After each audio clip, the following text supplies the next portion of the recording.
Today we're going to look at probably my favourite of my Amiga 1200s, and this is the one that's in a Checkmate case. From a hardware point of view, it's a 1D4 motherboard with a Terrible Fire 1260 as the accelerator card. There's a full Rev 6 68060 chip in there, and that's been successfully overclocked up to 100 MHz.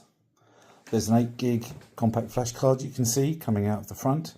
This is run through a buffered IDE adapter into the Terrible Fire accelerator, the IDE port on there. The buffered adapter actually has an extra pin on it that allows me to take the activity LED out to another little adapter, which then gets fed actually into the Solas card, which is in here. The Solas card, you'll see in a minute, covers both the two LED strips, one underneath, one on the front, and two temperature sensors inside, one of them on the Indy Mark II and one of them running straight onto the CPU. Plugged into the Solas card, I've got an RTC and also a Rapid Road USB card. I've got a CD player in there, and the little thing that I like about that is that the CDDA output from that is mixed with the sound from Paula on a little mixer that was created by a guy on Amiga for me, and then that goes out the back and goes through an audio embedder which gets mixed with the output from the Indy Mark II, which then gives me HDMI with sound going into the back of the telly. So let's turn it on and see the Solas in action.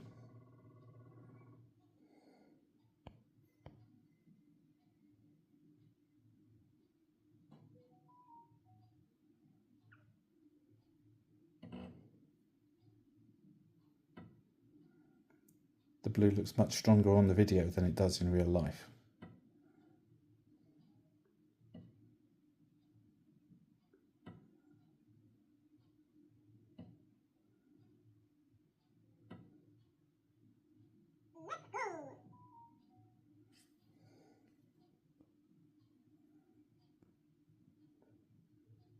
So the Solas is set to do the red Star Trek pattern when there is hard disk access.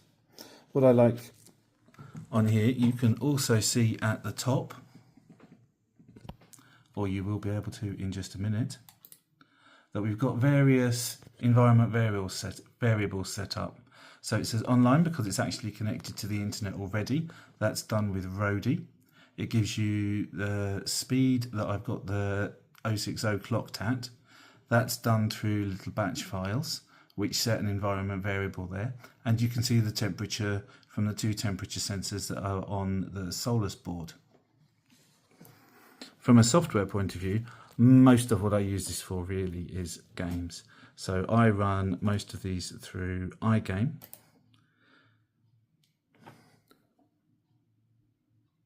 which I quite like as a front end.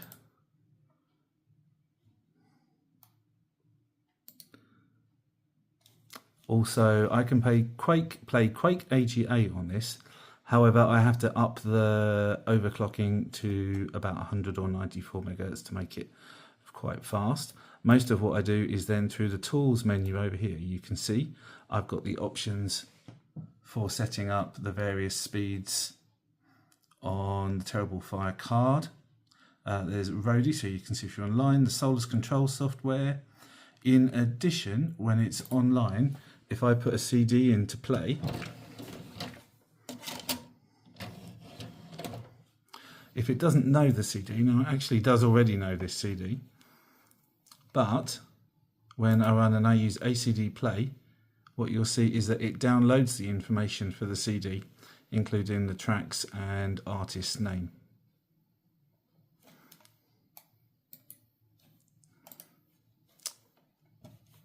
You can see that it's connected via a network card out of the side. I don't really use iBrowse for much other than downloading from Aminet, which you can see, there it is.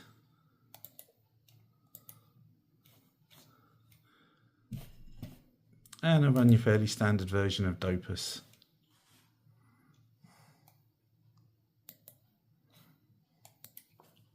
As I mentioned, there is a USB. I've got an extension cable in the side.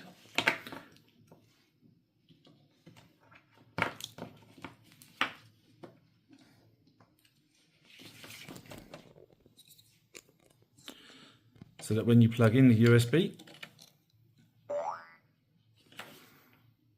Poseidon brings it up, and then let's take it out, and it'll probably throw an error at this point. Oh no! Yes, it will, but we don't care about that. And that's really my favourite one of my Amigas, I think, that I use most of the time. So just quickly, let's push the speed up a little bit. You should see then the clock at the top going up to show that it's at 100, and then we can run Quake.